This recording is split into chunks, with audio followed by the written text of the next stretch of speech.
Unfortunately हम सिर्फ और सिर्फ डिफरेंट कंट्रीज से पैसा मांग के ही रह रहे हैं। अभी भी सऊदी अरब ने हमें खजूरें भेजी हैं, लेकिन अगर इंडिया की बात करें तो वहां पे वो बिजनेस करेंगे, उन्हें खजूरें नहीं भेज देंगे उठा के।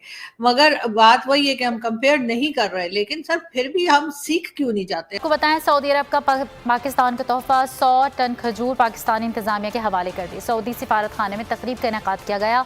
सऊदी सफीर नवाफ सईद अल मानकी और खालिद मोहम्मद उस्मानी ने भी शिरकत की। सऊदी अरब के अल अजलान होल्डिंग ग्रुप के वफ्द ने खुसूसी सरमायाकारी काउंसिल का दौरा किया है। बैंक ऑफ अमेरिका जो बैंकिंग इदारा है वो अमेरिका का दूसरा बड़ा इदारा है। सिटी ग्रुप जो है वो उससे बड़ा है। मतलब ये है कहने का। वाशिंगटन से, जहां पर तर्जमान अमरीकी महकमा खारजा मैथ्यू मिलर की जानिब से प्रेस कॉन्फ्रेंस की गई है, उनकी जानिब से कहा गया कि दुनिया भर की तरह पाकिस्तान में भी आज़ादी इजहार की हिमायत करते हैं, एक्स समेत इंटरनेट प्लेटफॉर्म्स पर हुकूमती बंदिश की मजम्मत करते हैं।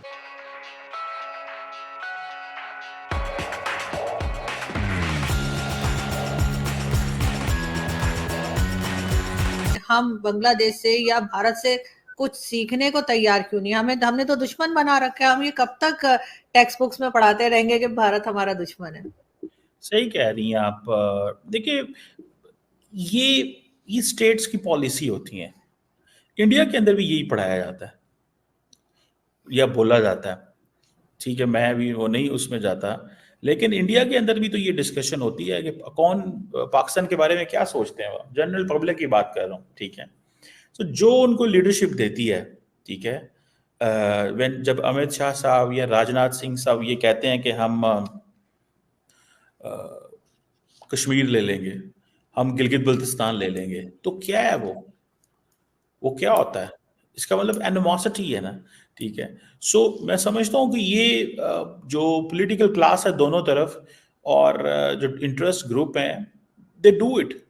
इंडिया में जो कर रहे हैं, अमित शाह साहब बोलते हैं, राजनाथ सिंह साहब बोलते हैं, वो कहते हैं हम आपसे कश्मीर ले लेंगे, गिलगित बल्तिस्तान ले लेंगे, तो वो क्या इनफैक्ट अपनी आवाम को बता रहे हैं? क्वेश्चन है ना कि क्या वो कहना चाहते हैं।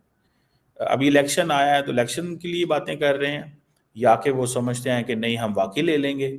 सो ये चीज़ें चलती हैं, ये मुल्कों में होती हैं। मेरा नहीं ख्याल इन चीज़ों को सीरियस लेना चाहिए। We should move on. ना भारत पाकिस्तान से कश्मीर ले सकता है, ना हम भारत से कश्मीर ले सकते हैं।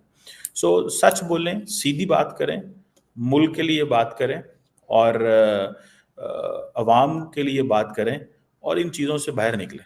This is what I believe. Sir वो तो हम भी हर बार गजवा हिंद और पता नहीं क्या क्या हमारे यहाँ से भी लोग बोलते रहते हैं। खैर ये और बात है कि उनको इतना लोग सीरियस नहीं लेते, लेकिन इस वक्त पाकिस्तान की जो हालत है वो देखकर तो आम पब्लिक तो ना तो कश्मीर में इंटरेस्टेड है और ना ही गजवा हिंद की बात कर रही है। उसको अपनी पड़ी हुई है कि किस तरह से अपना काम चलाया जाए। लेकिन जो नई गवर्नमेंट आई है या जो नई गवर्नमेंट आएगी भारत की, आपको लगता है कि दोनों कंट्रीज आपस में बात करेंगी? इसलिए कि एक दूसरे से बात किए बिना भी तो पाकिस्तान का गुजारा तो नहीं हो सकता। देखिए, मुझे ऐसे लग रहा है मैडम कि पाकिस्तान का भी गुजारा हो रहा है और भारत का भी गुजारा हो रहा है। दोनों मुल्कों ने फैसला कर लिया बात नहीं करनी। देखिए, जब जनरल बाजवा पावर में थे तो जनरल बाजवा पैगाम भेजते थे, यह पैगाम जाता था या बात होती थी कि हाँ जी भारत के साथ बात करनी है, मूव ऑन करना है। भारत ने सीरियस नहीं लिया, उन्होंने कहा जी हम फौज से बात नहीं करते। इमरान खान जो था उस वक्त, पहले इंडिया तैयार नहीं था, इंडिया ने 370-35A और इस तरह वो चीज़ें कर दी। बाद में जब थोड़ी सी डेवलपमेंट हुई तो इमरान खान तैयार ना हुए। सुना है कि ये फैसला हो गया था कि प्राइम मिनिस्टर मोदी आएंगे पाकिस्तान, वो बलूचिस्तान किसी आई थिंक मंदिर में जाएंगे, कुछ इस तरह का था, एंड देन वो वहाँ से पाकिस्तान इस्लामाबाद आएंगे एंड बातें होंगी and all that. So question ये आता है, लगता है कि अभी पाकिस्तान ने भी शायद फैसला कर लिया है कि लेट्स वेट एंड वॉच, क्योंकि हमने पैगाम भेजे हैं काफ़ी। शहबाज शरीफ ने लास्ट टाइम भी कहा था कि बात करनी चाहिए, लेकिन इंडिया जवाब नहीं दे रहा। So let's wait for the time, जब आएगी बात होगी तो देखा जाएगा। सो मुझे नहीं लगता कि, और मेरा ख्याल है बात होनी भी नहीं चाहिए। उसकी वजह क्या है बात नहीं होनी चाहिए? जब भारत इंटरेस्टेड नहीं है, पाकिस्तान बात करना चाहता है।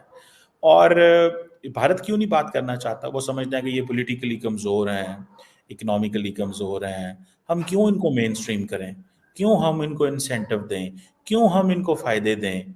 सो जरा मुश्किल में रहने दें इनको, ये भी हमें मुश्किल में रखते रहें, आज जरा ये मुश्किल में तो मुश्किल में रहें, हम क्यों बात करें इनसे। सो सार्क को डिसफंक्शनल रखना है, बायलैटरली इंगेज नहीं करना। मैं नहीं समझता कि भारत हमें आइसोलेट कर सकता है, हम खुद आइसोलेट होते हैं, हम खुद कमज़ोर होते हैं, हमें कोई दुनिया का मुल्क नहीं कमज़ोर कर सकता। हम खुद अपने आप को आइसोलेट करते हैं और हम खुद अपने आप को कमज़ोर करते हैं, और हमने ये करके दिखा दिया madam. So now I'm not hopeful for the talks. The only person who can talk, who can initiate talk is Prime Minister Modi. You have to read his mind. वो करते हैं कि नहीं करते। मगर सर अगर हम दूसरी कंट्रीज को देखें, वहां पे लोग जाना पसंद करते हैं, टूरिस्ट जाना पसंद करते हैं, उसके साथ कंपनीज जाती हैं, बिजनेस के लिए जाती हैं, चाहे वो भारत हो, बांग्लादेश हो, कई दूसरी कंट्रीज में। पाकिस्तान में हमने क्या माहौल बनाया है? अभी आपने देखा कुछ दिन पहले किस तरह से वो एक ड्रेस के ऊपर एक खातून के पीछे सारे मौलाना पड़ गए। हम पाकिस्तान की ये इमेज लेकर चल रहे हैं, हमारे यहाँ कौन आएगा? बाकियों को तो छोड़ें, पाकिस्तानी खुद आना पसंद नहीं करते, जो ओवरसीज पाकिस्तानीज हैं, वो अपनी फैमिलीज को लाना पसंद नहीं करते। इतना खौफ और इतनी जहालत हमने क्यों फैला रखी है, और इसको कंट्रोल कैसे किया जाएगा? मैडम मैं एक बात बताऊं, वो जो जहालत है उसका तो कुछ जोड़ ही नहीं है ना, वो तो जहालत हमने पुरानी फैलाई हुई है। मुझे ऐसा लगता है उस लड़की ने तो एक वो लिबास पहना था, इंडिया में भी टूरिस्ट आते हैं, अभी आपने देखा है वहां पे वो स्पेनिश जो टूरिस्ट आए थे उनके साथ क्या हुआ, ठीक है, वो ब्राजीलियन एंड स्पेनिश टूरिस्ट थे, they came on I think Spanish passport.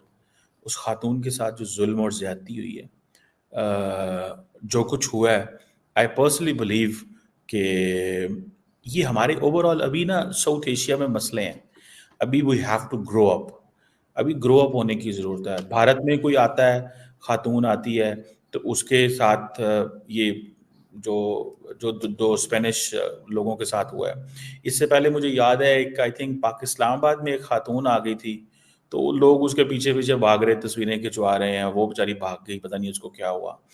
Lahore में हम देखते हैं कि वो किसी ने कोई ड्रेस पहन लिया तो उसके ऊपर। सो एक इतनी ज़्यादा जहालत है अभी कि जहालत की वजह से बहुत सारी चीज़ें ख़राब हो रही हैं। लेकिन आपकी बात सही है, हमारे पास चॉइस नहीं है, हमें एज ए कौम फैसला करना है कि कितना हम अच्छा पेश आए दुनिया के साथ। कि अगर इतना बड़ा इदारा कुछ कह रहा है तो जो अमेरिका के अंदर सरमायाकार हैं उनके ऊपर उसका बड़ा असर होता है। अब वो कह क्या रहा है, वो बेसिकली दो बातें कह रहा है। रिपोर्ट में वो कहते हैं कि जो गैर यकीनी की फजा है पाकिस्तान के अंदर, खासतौर पे सियासी गैर यकीनी की फजा, उसमें कमी वाक़ई हुई। बैंक ऑफ अमेरिका का मौक़िफ़ ये है कि इलेक्शन हो गए हैं, वो पुरअमन हो गए थे, अब जाहिर बात है कि उसके नताइज जो हैं उनको डिफरेंट पार्टी जो हैं वो डिफरेंट तरीके से उनका रद्द-ए-अमल दिखा रहे हैं, लेकिन इलेक्शन हो गया। मेरे ख्याल में बैंक ऑफ अमेरिका यहाँ पे गैर यकीनी की फजा और सियासी शोर के दरमियान में एक तफरीक कर रहा है। वो कह रहे हैं कि गैर यकीनी की फजा में कमी आई है, चाहे सियासी शोर जो है वो हमें नजर आ रहा है कि वो बढ़ गया है। तो दोनों में एक डिस्टिंक्शन, एक तफरीक करना जरूरी है कि सियासी गैर यकीनी की फजा जो है वो इम्प्रूव हुई है, शोर हमें पार्लियामेंट के अंदर भी और पार्लियामेंट के बाहर जो है वो नजर आ रहा है।